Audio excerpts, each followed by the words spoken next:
Hello and welcome to Car Dealer Live. I'm James Baggett, I'm the founder of Car Dealer Magazine, and today I'm going to be chatting to Robert Forrester, CEO of Vertu Motors. Good afternoon, Robert. Thank you for joining us. No, pleasure. Robert, a few things I wanted to catch up with you today. Firstly, and importantly, news just come out. Matt Hancock stood up in the Commons. He's given news that there's going to be local lockdown restrictions in the northeast, considering the fact there are concerning rates of infection there. Restriction imposed, banning people from socialising outside their own households, food and drink venues restricted, leisure and entertainment venues must close at 10. Now, I know you've got a lot of your businesses based up there. You're based up there yourself. Do you think this is going to affect your business at all? No. Good answer. Why is that? It doesn't affect anything to do with work. And people will now even have more limited things to do. And one of the things they can do is go and visit a dealership, believe it or not. So I think it's people will take it in their stride. Whether it's justified or not, I'm not quite convinced. And they've actually included Northumberland in it, which is absolutely bonkers because there is almost minimal infection rates in Northumberland. There have been particular issues in South Tyneside, Sunderland areas, which is overspilled into the rest of Tyne and Wear. In fact, our business has had a number of positive cases in the last 10 days, so I can see where they're getting the vibe from. But I think we have to be very clear that so far, my understanding is that it is cases which are positive tests rather than a mad rush into the hospitals. The hospitals are, my knowledge, not in any way engaged in anything untoward, and let's hope it stays that way. But we're obviously in that very strange situation where we've got massive government intervention on the basis of cases rather than illness. Is the response to this frustrating you a little bit now, Robert? I mean, you've clearly disrupted the motor industry hugely.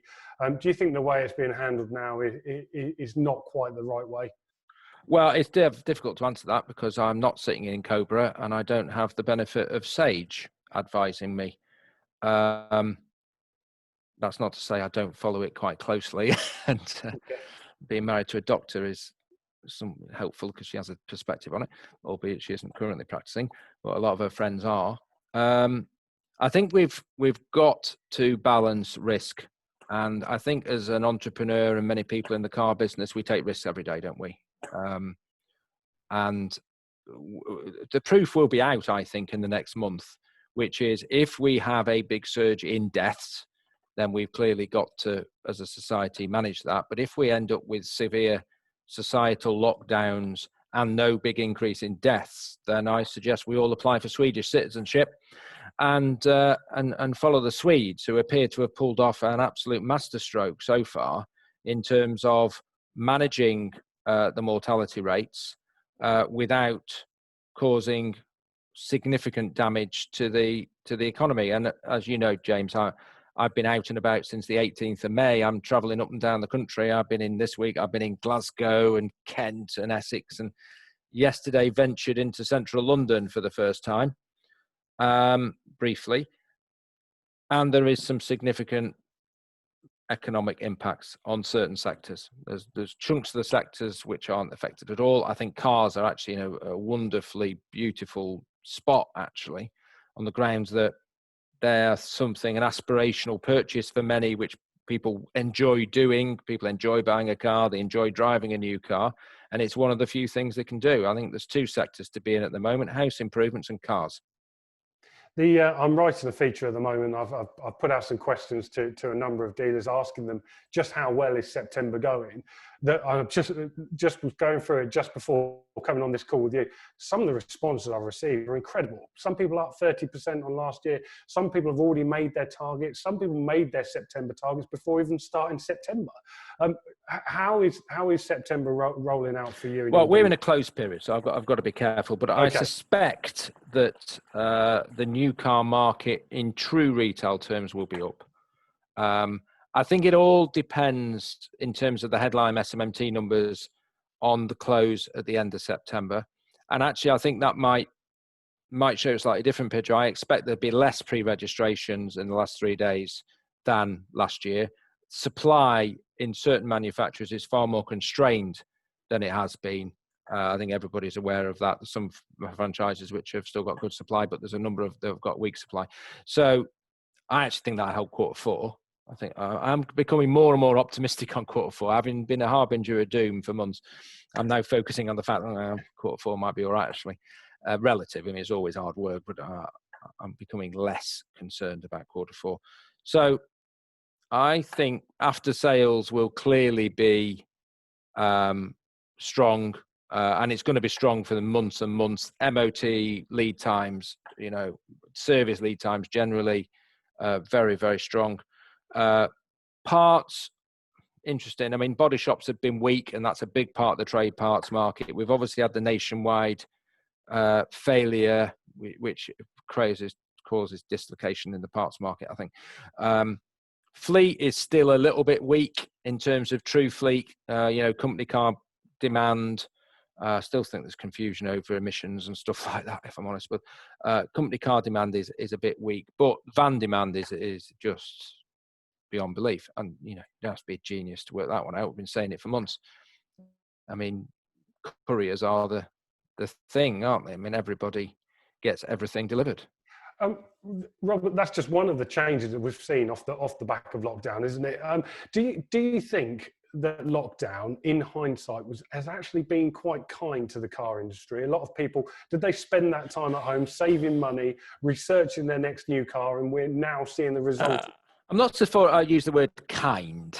And I wouldn't use the word lockdown and kind under any circumstances, actually, because I think lockdown has the potential to be one of the most severely damaging things that's ever happened to a society for medical reasons and all kinds of reasons, which better historians than me will come on to. But in terms of, has the motor industry been subject to a significant demand increase?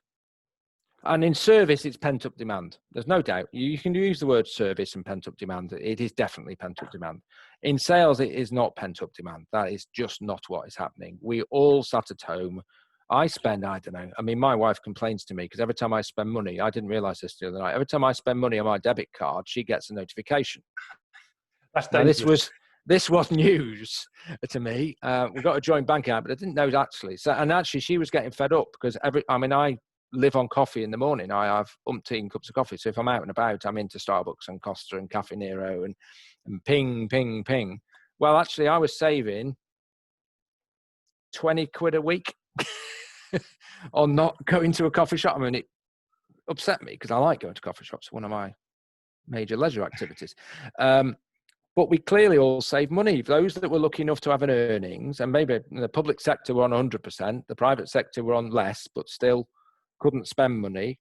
And then you've got the fact that no one's been able to go on holiday apart from the very aggressive members of society who decided to take the plunge.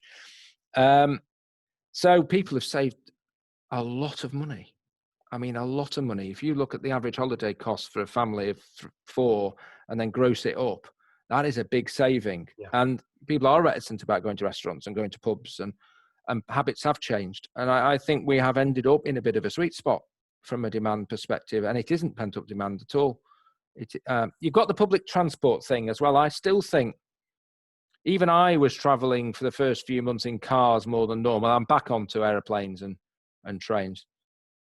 Aeroplanes being a major problem because Newcastle Airport just hasn't opened to any great degree. I can fly to Southampton to near you. That's one route I can do, but I'm struggling on aeroplanes. But I'm onto trains now, and I think I mentioned I've chauffeur-driven trains.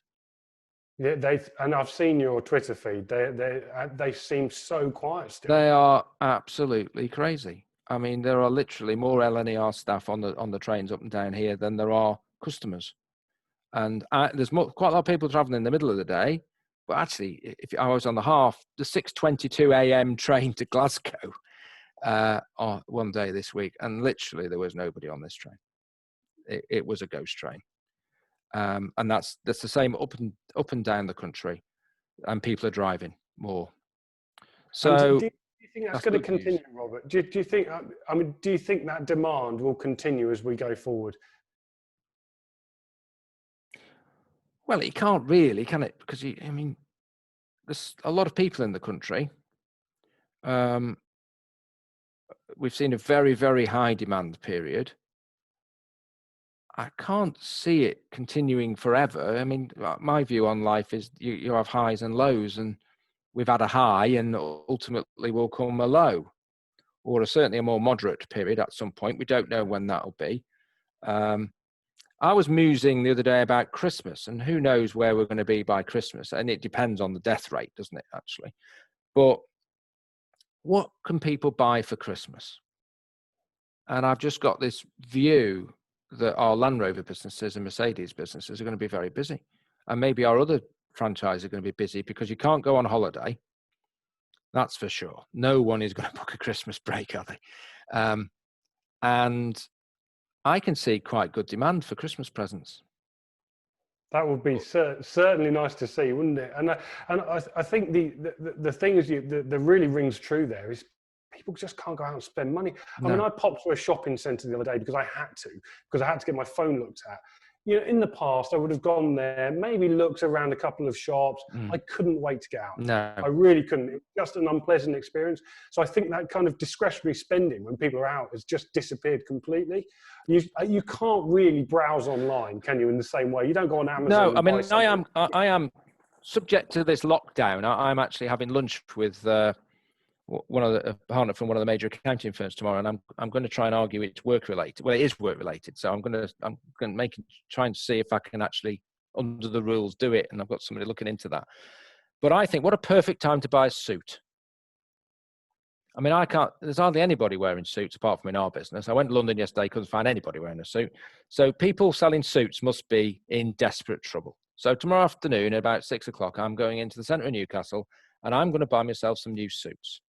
Because I might even do a bit of a trick like they do with us and start negotiating. Yeah.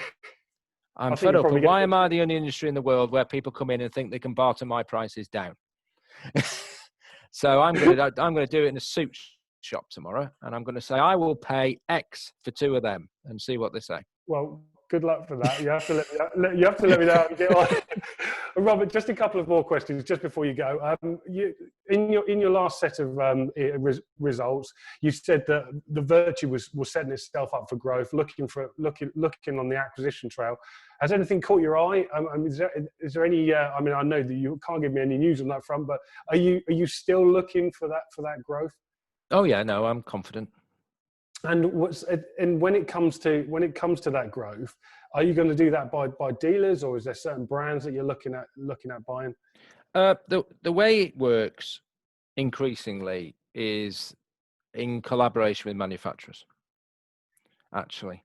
So working with manufacturers closely to make sure that our representation plans are aligned with their representation plans. And I suspect most transactions actually come through that route. Not the only route, but come through that route. There is no doubt at all that the pipeline, as we said at the end of August in the AGM statement, the pipeline is strong, and that is definitely. I don't change the view on that. We will see growth over the next few months. And are you happy with your current brand portfolio, or is there anything you'd like to add? Yeah, I'm delighted with my brand portfolio. Yeah, it's balanced and it's wide, and it has to be, because manufacturers have good periods and bad periods, and you don't want to be in a position where you're overexposed to any one. And I'm really happy with our brand portfolio. I think it could be enhanced. There's no doubt about that. And that's clearly one of my challenges as a CEO, is to make sure that we're constantly reviewing that portfolio and seeking to add to it and make sure it's balanced. And I think we'll do that. In a chat recently with Dash Gupta, he said that he thinks there's going to be a number of groups that are going to accelerate away and become 5 billion turnover groups. Are you going to be one of those? I've got no plans to retire. I've still got the article that says Dash is retiring age 50, which I think is like soon. And I keep winding him up about that. I've still got the article. He can't get away from the fact that's what he said. But I mean, joking apart, I think he's probably not wrong in his assessment. I don't know who the players will be. Actually, I think there are some really strong market players, both from a balance sheet standpoint and from an operational standpoint. I think a modern major group has to have very strong management. It has to have a technology prowess. Ideally, it has to have its own software development arm to generate world-beating systems. And it has to have the right culture within it. It has to have the right levels of integrity and respect and zero tolerance, really. If you're going to run a large group, you have to have a culture where everybody knows what is expected and what is acceptable behavior and what isn't acceptable behavior. And that you know, we have some very, very strong competitors. There are some very, very strong competitors out there. And I mean, the balance sheet point at the moment clearly is critical. You've got to have liquidity, and you can't have too much debt. And I think we're well positioned in that. I mean, we've been criticised for years of having too many assets and not enough debt. And pigeons come home to roost, don't they? Yeah. Nice position to be in now. I mean, you have got a good, strong balance sheet. You are generating good revenues. Why is it that your shares are trading at such a low figure? Well, the whole sector has got that derating, and I think it's because we're consumer, we're UK. The automotive industry is undergoing some degree of transformation. You can talk about that forever, really. So there's quite a lot of uncertainties. I am a capitalist. I'm a great believer in markets. I'm also a realist. So in the short term, markets can get valuations wrong. In the long term, the markets do not get valuations wrong. And if you take the Brexit referendum and then the derating of the sector on the Brexit referendum, to be honest, that was an entirely logical and probably appropriate reaction of a market, because that it changed the terms of trade, it changed the exchange rates. And to be honest, markets do actually get things right. So the issue is it's nuanced, isn't it? So, and over time, you know, good companies tend to get higher values than weaker companies. Things change over time. What's important, is it earnings or balance sheet, combination of the two. So I'm a passionate believer in the rationality of markets in the medium term, and I am confident that markets will see the value of our company over time. Robert, you're in a closed period now. When do we get the next proper update? Early October, we'll be doing our interims at the end of August. Looking forward to it. Actually, it'll be odd because it'll be the second time we've done a city road show from Newcastle via Zoom and other great things rather than going to London, which is bizarre because I think I've been in the industry 20 years next June, and I've obviously PLC director for all that time pretty well, and I'm not used to not going to London for road shows, but we've got that now done. So we're all ready, I think, and I think it'll be a very interesting week. It'd be good to talk to the shareholders again, to take your point. You know, what is what's their view on life? We've got some very supportive shareholders, and actually they are very bright people, and it's good to get their insight. They see lots of different companies, and you get a good economic insight. So I think it'd be good to close September. There's a lot of work to do. There's still 2 weeks to go. We get our forecast in tonight, so I can't actually tell you what my forecast is for September, but I think I'll be looking forward to seeing what that's got to say. Got lots of events going on. And there's a good feel. I mean, I've been around most of the group in the last 3 months, and there's a good mood, a good sense of morale, loads of energy, and it's nice to get to see people again. And we were locked down, and it was hard for people sat in their own houses, just like it's hard in the Northeast. It's a very good friend of mine. She's got 2 kids. Her father lives 1,000 yards away. He's a widower in his 70s, and now she can't go and see him. So albeit it's having no impact on me or no impact on the business, it's clearly going to have an important and negative impact on people in the northeast of England. Yeah, well, I wish you and those of you based up there the best of luck with it. And Robert, thank you for giving up your time as always. Hopefully we can speak again when those interim results come out, and sure we will. And hear about September then. Thanks ever so much for joining us. Okay, see you. Bye-bye. So thanks to Robert there for joining us today. For more videos like this one, log on to cardealermagazine.co.uk and click on the live tab at the top of the page. I'll see you next time. Thanks ever so much. Goodbye.